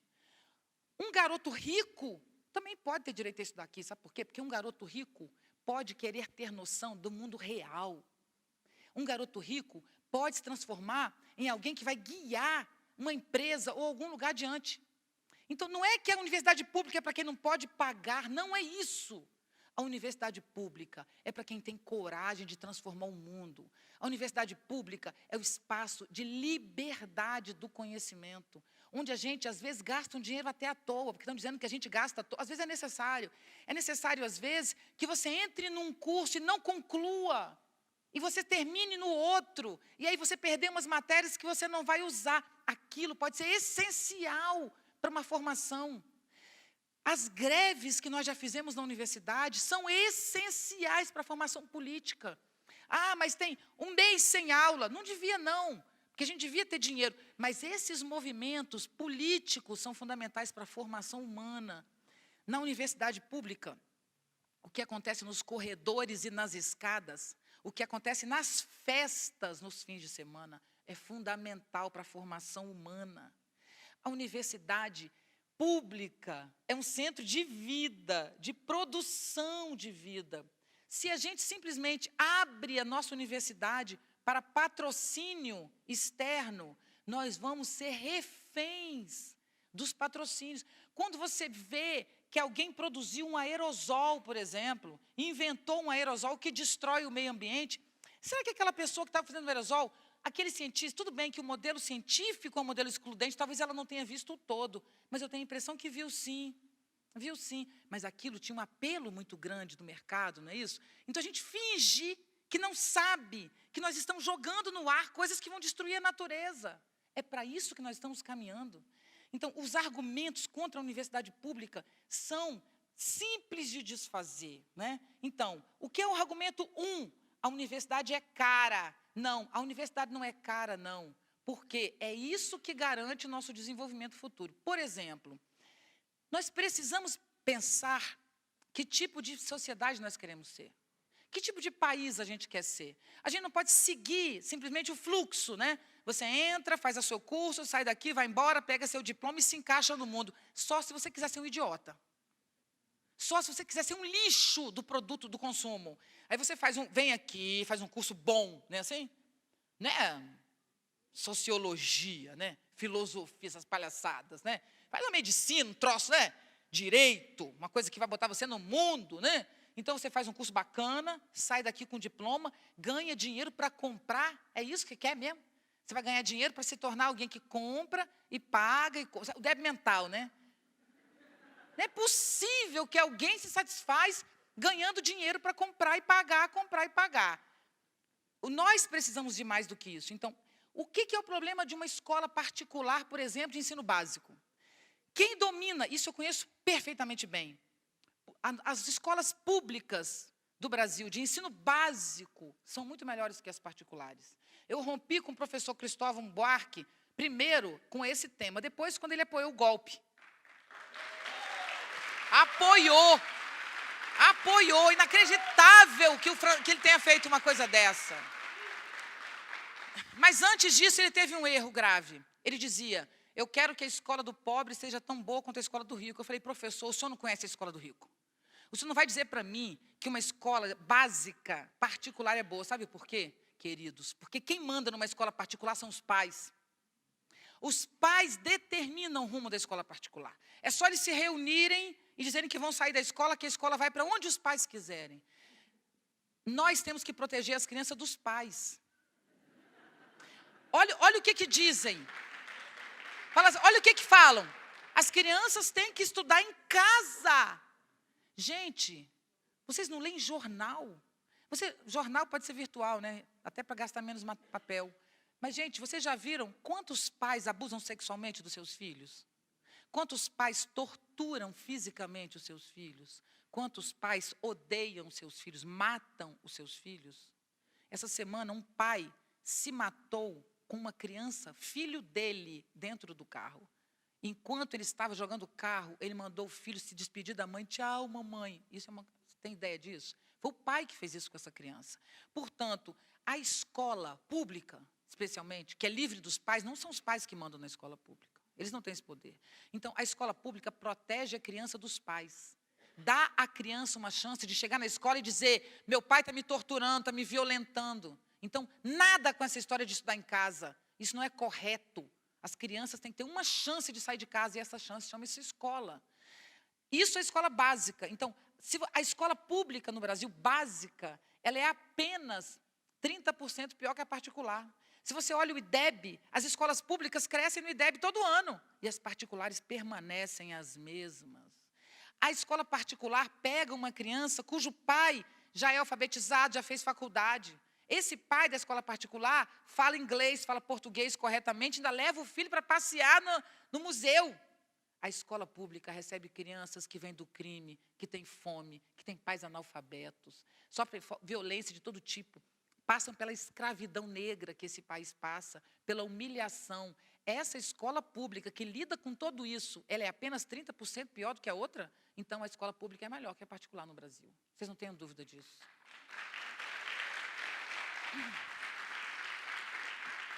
Eu conheço a escola pública brasileira como a palma da minha mão. Eu conheço todos os capitais, mas todos os estados, pelo menos um município do interior. Eu trabalho com a Undimes, que é a União Nacional de Dirigentes Municipais de Educação.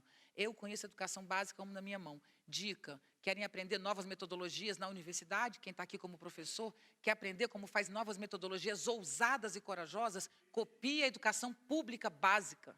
E eu vou dar uma referência: Janelas da Inovação, Canal Futura. Eu apresentei 40 escolas inovadoras brasileiras, todas de ensino básico, onde nem aula você tem, só se trabalha por projetos de pesquisa.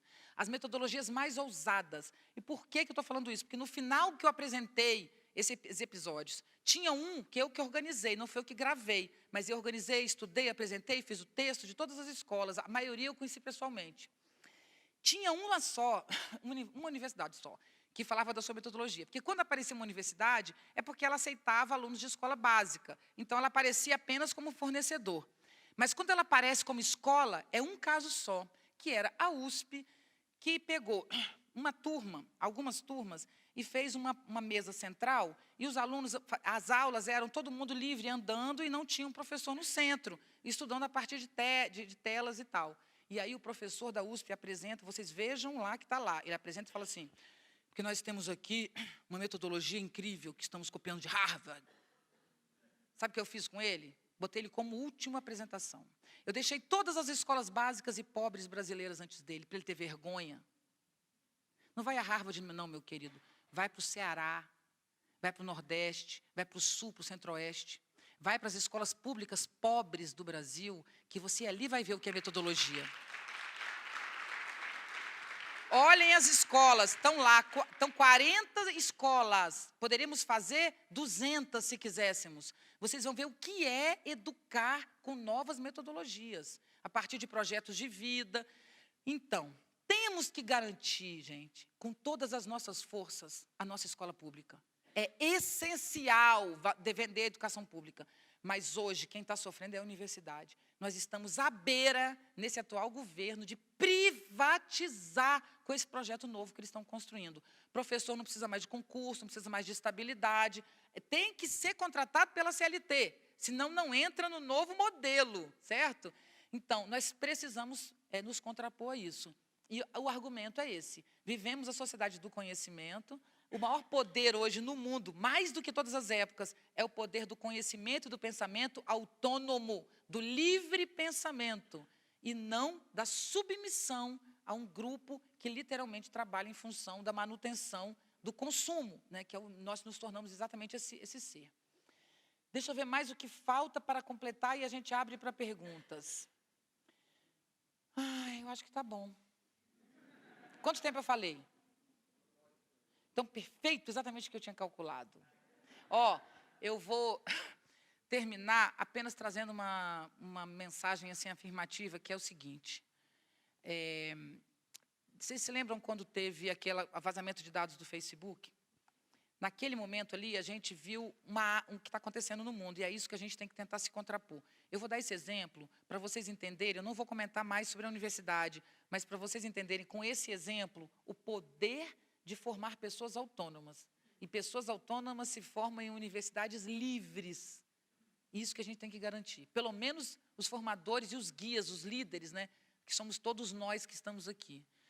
Bom, quando vazou dados no Facebook, a gente teve clareza. Essa história muitos de vocês já sabem, mas eu vou repetir.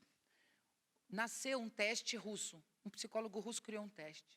Teste para a internet. Nesse teste, ele, por palavras-chave e imagens-chave, você usa uma máquina, um computador, que monitora ao mesmo tempo 500 mil, 1 milhão de pessoas por vez, uma a uma. Você entra na rede social dessas pessoas, eu entro na sua rede social, eu não, a máquina, usando um sistema, um programa de computador sem gente atrás, e olha, cadastra as imagens que você utiliza dentro de um sistema e as palavras-chave. E dali eu vou traçar o seu perfil. Nesse perfil, eu tenho uma intenção, que é onde você sofre, qual a sua ferida. E eu capto a sua ferida. Ah, você sofre porque você é negro e você sofre racismo. Você sofre porque você tem depressão e a depressão é algo que te diminui. Você sofre porque você é pobre e mora na favela. Você sofre porque você é muito rico e o seu pai é um corrupto e faz mal para os outros. Eu estou dando milhões de exemplos. O que essa máquina faz? A própria máquina, quando ela percebe o seu perfil, ela começa a mandar para você mensagens para aumentar a sua ferida e o seu sofrimento. Seja ele qual for, não me interessa o seu sofrimento, eu não estou preocupado com ele, mas eu vou responder. Então, para o racista, que sofre de racismo, eu vou mandar imagens de negros passando situações humilhantes. Para quem é deprimido, eu vou mandar pessoas sofrendo em depressões piores, à beira do suicídio. E por que isso? Porque a tese é que, quando você é levado ao máximo do seu sofrimento, você entra num estado, especialmente virtualmente, né? Você entra num estado de indignação. A indignação é um afeto, ela não é um argumento. Então, a indignação, diz o Nietzsche, é quando você mais mente. Porque se você está indignado, você só quer sair daquilo. Então, você pega qualquer coisa para sair daquilo, qualquer argumento. Mas, enfim, quando você está no máximo da indignação, eu posso produzir para você uma solução e você vai receber rapidamente. Esse teste não surgiu para manipulação política. Ele surgiu depois que a gente passou pela nossa maior crise do consumo. Lembra a crise de 2008, 2010, internacional? Coincidiu com a crise no mundo inteiro, crise econômica, coincidiu com o chamamento contra o desgaste ambiental, vocês lembram? Todo mundo, ninguém queria mais consumir. Lembra que virou moda trocar roupa usada, né? O consumo começou a desabar. E hoje, nós vivemos um período no mundo em que o consumo cresce desesperadamente. Portanto, esse modelo de manipulação, isso é guerra. Nós estamos no meio de uma guerra, das guerras mais cruéis que nós tivemos na humanidade. Na hora, eu mando para você o seu pior. Na hora que você está no pior, com ódio, de sofrimento extremo, indignado, sem pensar, eu te mando um apartamento para você comprar em 30 anos. Eu te mando uma roupa para você comprar. Eu te dou uma medicação psiquiátrica que vai te acalmar. E eu também te ofereço um candidato para você votar. No Rio de Janeiro, sem contar o mundo, que a gente sabe que aconteceu no mundo inteiro, esse tipo de manipulação. Isso agora é método de ação, para produzir consumo, para produzir política e tudo.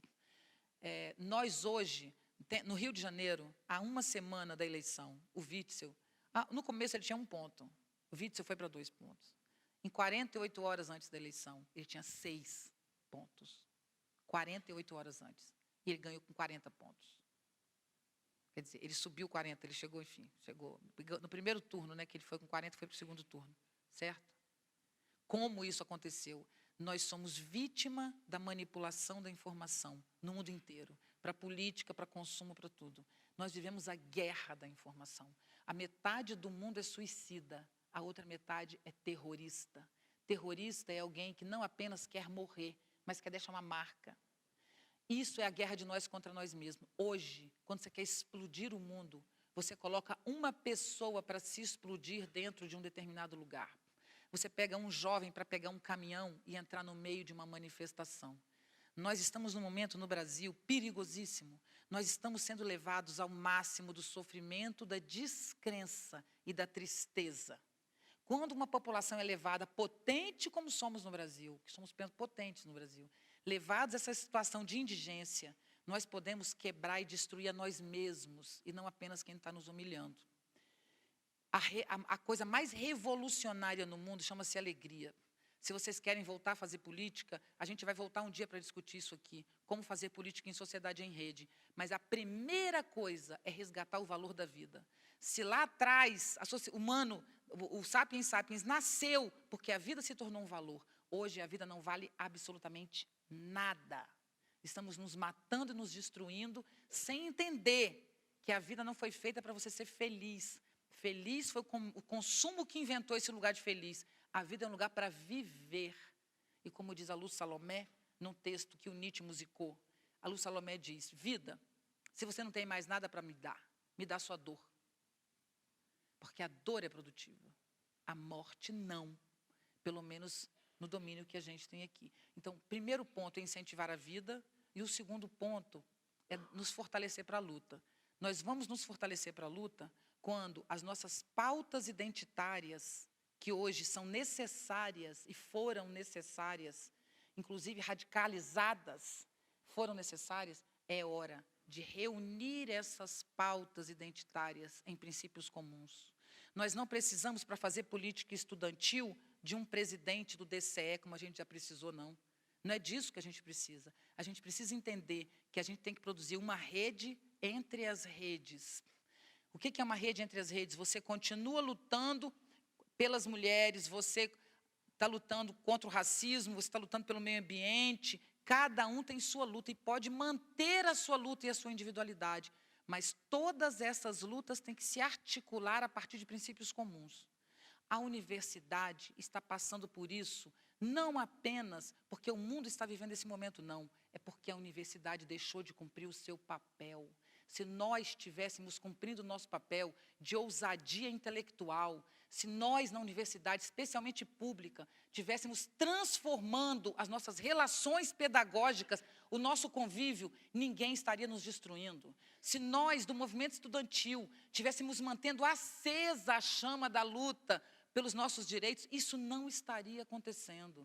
Então, se isso está acontecendo, é por uma indigência nossa. Então, para sair da indigência, antes de tudo, vamos favorecer a vida, certo? Um poeminha para terminar e a gente abre para as perguntas. A partir de um dia qualquer, eu não estarei mais aqui. Sob este sol de inverno, sob esta luz sedutora a tocar minha pele. A partir de um dia qualquer, eu não mais me moverei por esses espaços escondidos entre as coisas, por esses sutis abismos para onde me guiei por minhas próprias mãos. E não mais exultarei, não mais transbordarei como de costume. Haverá o dia em que o gosto na boca do café e do poema não mais encontrarão em mim um corpo onde deitar. E o som das matas, o vento nas folhas, meu filho dizendo mãe, não mais perpassarão meus ouvidos. As festas de rua, os banhos de mar, continuarão sem mim. Então, que o meu rastro, em forma de culto e de reza, em forma de mantra e de música, seja o registro de um amor incondicional pela vida, a esta vida, absurda, contraditória, sofrida, intensa e bela. A esta vida eu dedico o meu melhor, se houver. Muito obrigado. Obrigado.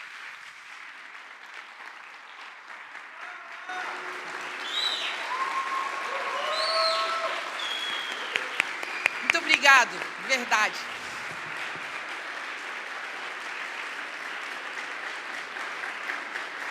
Obrigado. Um prazer estar com vocês. Muitíssimo obrigado. Eu acho que tem um tempinho para algumas perguntas, mas poucas, porque algumas pessoas precisam sair, não tem problema não, fiquem à vontade, mas a gente pode responder a duas. Quem levanta a Abriremos mão? agora um momento para as perguntas. É só para a gente não ficar horas aqui, porque senão a gente não sai daqui. Vamos pelo menos manter assim 2. Alguém quer levantar a mão aí? 2 pessoas para fazer perguntas. Só para não ficar com a coisa presa, né, digamos assim. Queridos, enquanto vocês pensam, eu vou ficar ali fora autografando livros para quem quiser. Então, quais são os livros?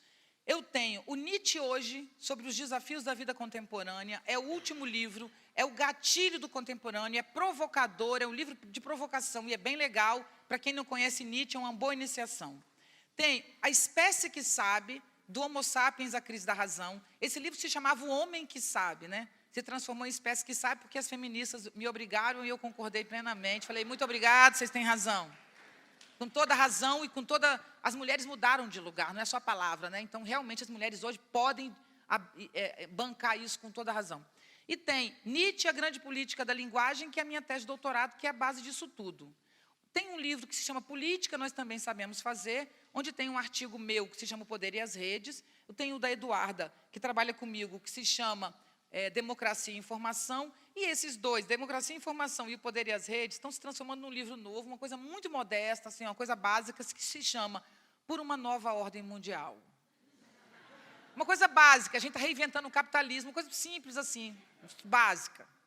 Alguém tem que começar, né? Então, alguém quer falar? Por favor. Boa noite, eu me chamo Eric, tenho 20 anos.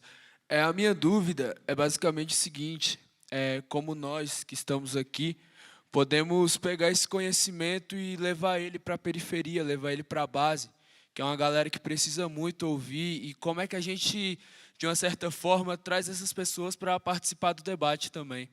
A gente tem que trazer a periferia para fora para trazer vida para a gente, cara. Porque se tem um lugar que ainda tem vida na periferia, sabe por quê? Porque lá tem muita morte. Onde tem morte, tem vida. Onde tem bala, as pessoas sabem o valor da vida. Então, o que a periferia precisa não é de vida. Fora que a gente precisa. Nas classes abastadas, sabe? Naquela coisa assim, mesmo na periferia, mas que não tem confronto, ali não tem vida. Agora, onde tem arte hoje bombando? Na periferia. Onde é que tem vida pulsando? Na periferia. Manifestações vivas é na periferia. O que a periferia precisa? A periferia precisa entender, como todos nós precisamos, que o que está desabando não é o mundo, não. É a civilização. E nós temos que ganhar espaço nesse novo mundo, fortalecendo nossa ação. O que a periferia precisa é ter direito, especialmente à educação. Que é esse sistema de educação que não é exatamente a escola, mas é o pensamento livre que vai fazer a gente sair daqui. A periferia, como todo mundo tem que entender, que evolução e progresso são ideias falsas. Falsas. Nunca existiu progresso, é viagem, delírio. O mundo anda para o lado, anda para cima, não tem esse negócio de andar para frente. Então, o fato de estarmos vivendo um retrocesso não quer dizer nada. O mundo sempre viveu de retrocesso e de ascensão. Então, o fato de estarmos atrás quer dizer que a gente está ganhando força para dar 20 passos e não um adiante. Então, está tudo certo, está tudo certo. O que está caindo poderia ter caído menos na nossa cabeça. Isso é o pior. O maior problema do nosso mundo é não sermos engolidos pelo fosso entre o mundo antigo e o mundo novo. É a gente conseguir fazer essa ponte. Agora, nós, a periferia e a não periferia, todos temos que lançar os nossos dardos adiante. Nós temos que ir adiante, construir essa nova sociedade ampla, maior, mais aberta, né? E não nos submetermos a esse inferno que estão fazendo de nós. Essa é a grande questão. Mas se tem um lugar onde tem vida, cara, é na periferia, entende? É na periferia. Vida, coragem, determinação. O que mais incomoda é a pasmaceira de quem está equilibrado, sabe? De quem tem sua casinha própria, seu cantinho, não tem conflito, não tem violência. Na verdade, todo mundo vive a violência, né? Então, todos nós hoje somos da periferia. Ainda bem, num certo sentido, certo? Porque a década de 80, quando eu estava na universidade, a gente lutava ainda pelo fim do regime militar, porque ainda tinha falta de liberdade. Eu entrei em 81, né? Quando a gente chega no metade da 80 e 90, o que tinha no mundo? Nada. Ou seja, estava tudo lá. A hipocrisia, a exclusão, a miséria, a escravidão, a submissão feminina, estava tudo lá. Mas escondido, ninguém via nada. Então, hoje, felizmente, está escancarado.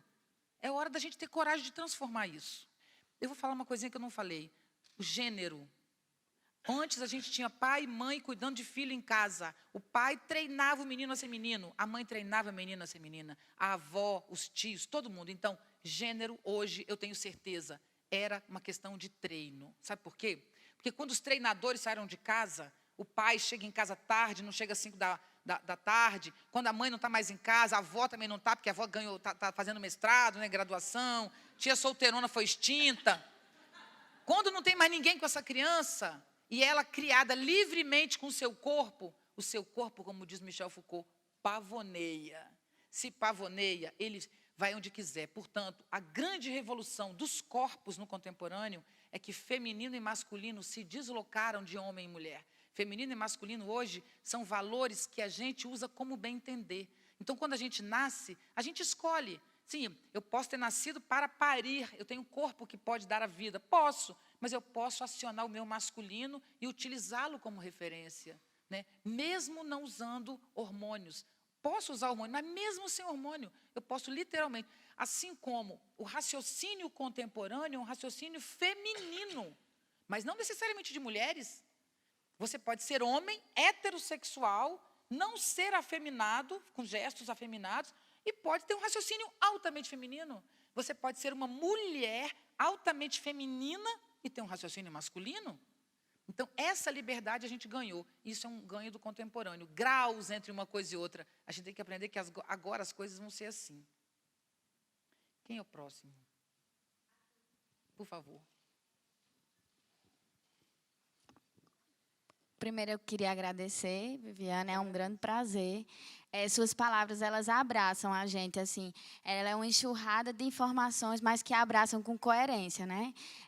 Bem, eu tenho muita coisa, assim, que rumino, né, assim, acerca de tudo que você disse. Acho que é uma palestra que vai reverberar bastante, mas eu fico me perguntando como é que a gente pode fugir desse binarismo numa sociedade que polariza isso bastante, inflama, né? E como é que a gente pode se unir nessa heterogeneidade, nesses interstícios, né? Cada um experimentando essa individualidade, esse eu no mundo, esse lugar de voz, colocando isso e ao mesmo tempo se unir, né? Eu costumo refletir muito sobre isso, que é como irmãos, né, que brigam muito, mas quando são atentados enfim, colocados em choque por fora, né, eles se unem em toda a sua diferença, né? E isso é uma coisa que eu falava sempre. Se você olha as comunidades ciganas, elas são heterogêneas. Enfim, diversas aldeias e tribos indígenas têm suas diversidades, mas diante do Estado, de quem oprime, elas se unem. Então, mas como parece que está faltando, sabe? Isso. Faltou na minha fala. Porque tem como pensar isso. Então, olha, eu quero não esquecer que você falou duas coisas importantes, me ajuda. Duas. Uma, a polarização. E a segunda é como sair. Então, primeiro, por que estamos numa sociedade tão polarizada? Exatamente porque estamos em rede. Olha só. Quando a gente era polarizado, só existia o bem ou o mal, era um telefone, né? Eu falo e você ouve, lembra? Eu te ligo, ninguém liga para ninguém mais, mas eu ligo. Trem, ele atende. Alô? Aí eu falo, oi, tudo bem? Enquanto eu falo, oi, tudo bem, ele está mudo, me esperando. Aí, quando eu falo, tudo bem? Aí ele fala, tudo, e você? Ah, eu estou ótima.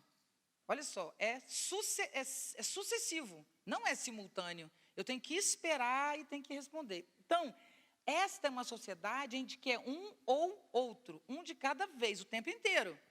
Por isso, não precisava ser polarizado, porque ela já era em si. Quando nasce a sociedade em rede e que tudo se horizontaliza, a gente perde o chão tanto que a gente se agarra a qualquer merreca. Então, o excesso de polarização que a gente vive é consequência da desintegração da polarização. É exatamente porque a polarização está se dissolvendo que a gente precisa desesperadamente dela. Porque senão a gente pira, porque a gente não sabe viver em rede. A gente foi criado para ser polarizado. E agora você me apresenta uma rede? Não, eu quero o mal, me deu bem, cadê o bem? Eu quero o mal ou o bem. Quer agarrar um ponto. A prova disso é a ascensão da direita. Por que a direita está ascendendo tanto no mundo? Gente, olha bem, a direita está tão fraca que ela está precisando se reunir em bloco, já reparou isso? Agora tem bloco de direita. O presidente americano quer se reunir ao brasileiro, que vai se reunir a um chinês, não é isso? Tem acho que é a Áustria também, que tem uns países nórdicos, europeus, ali do norte da Europa, né? Então, por que a direita está crescendo? E se reunindo? Por que ela está ascendendo? Porque ela já perdeu a guerra. Nunca mais teremos homens opostos a mulheres. Então, não existe a culpa da direita, a culpa do gênero é da esquerda. A esquerda inventou, menina, esse negócio de ideologia de gênero, e treinou os meninos a ser transgênero. Se não fosse a esquerda e a direita, não teria um transgênero. Não é fácil dizer isso, não é melhor dizer isso? Só que quem disse isso, que a nossa direita brasileira hoje diz isso, né, o atual presidente se elegeu, não foi pelo antipetismo, como costumam dizer, não. O presidente que está no Brasil hoje se elegeu pelo ódio ao corpo. Ele se elegeu pelo preconceito físico, kit gay, transexualidade, né, aborto. Esse foi o tema que levou. E fake news, foi literalmente fake news que elegeu o nosso presidente. Então, o mundo está indo exatamente para a polarização porque está se quebrando. Isso é a questão. Então, já perdeu a direita, o futuro vai ser sociedade em rede, liberdade, diversidade. Esquece, ou não haverá mundo. Agora, como resolver isso? Antigamente, a gente precisava de um diretório central dos estudantes, porque nosso regime era piramidal. Você tinha que reunir os centros acadêmicos em um diretório central dos estudantes. Hoje, ninguém precisa de DCE. Hoje, eu sugiro a vocês que quem está aqui, eu posso, enfim, acho que isso a gente devia levar adiante. É preciso retomar o movimento estudantil, ou a gente vai perder nossas universidades. Mesmo. Nós estamos à beira de perder a nossa universidade pública. O que fazer é produzir um encontro entre as redes. É preciso marcar encontros entre as redes. Então, nós temos redes de todos os tipos, mas 2 irmãos brigam. Mas você tem 4 irmãos brigam entre si. Mas quando a mãe ou o pai ou alguém é colocado em questão, todo mundo se reúne. Então, nós temos que entender, nós, das lutas identitárias, das microlutas, nós temos que entender que o teto está caindo na nossa cabeça. Então, nós temos que fazer um encontro entre redes, em que cada rede mantém a sua ação, a sua mobilização, ela não tem que perder nada para estar ali. Mas é preciso fazer um encontro entre redes. A gente precisa encontrar novos modos de organização não piramidais, mas de reunião de pessoas, virtual ou presencial. Então, é sair do chororô, é parar de se matar, parar de se deprimir, se suicidar, é parar de se colocar no buraco e cair na... A vida não está uma porcaria mesmo? Então vamos correr riscos, caramba. Nós não estamos à beira da morte? Não estamos à beira do suicídio? Então, ao invés de nos destruirmos, deveríamos ousar com modelos de gestão, com modos de produção de conhecimento, com novos modos de fazer ciência, né? E ter coragem. A universidade pública só vai sair desse buraco com ousadia, indo além de si mesma, e não querendo retornar ao passado, né? A cienciazinha, aquela experiênciazinha de laboratório, o professor que repete a mesma coisa todo ano para os seus alunos, né? A internet não permite isso. Então, temos que ser jovens, todos. Eu tenho 55 anos, me sinto, sei lá, com uns 18. Me manda desafio, que eu estou prontinha. Eu acho que terminamos. Gente, muito obrigada. Foi um prazer. Ah, e eu esqueci também que a gente tem 2 livros de poemas que eu acabei de lançar, Frio e Calor. Eles estão sendo acabaram de ser relançados e estão sendo vendidos ali. Eu estou lá esperando vocês. Muito obrigada.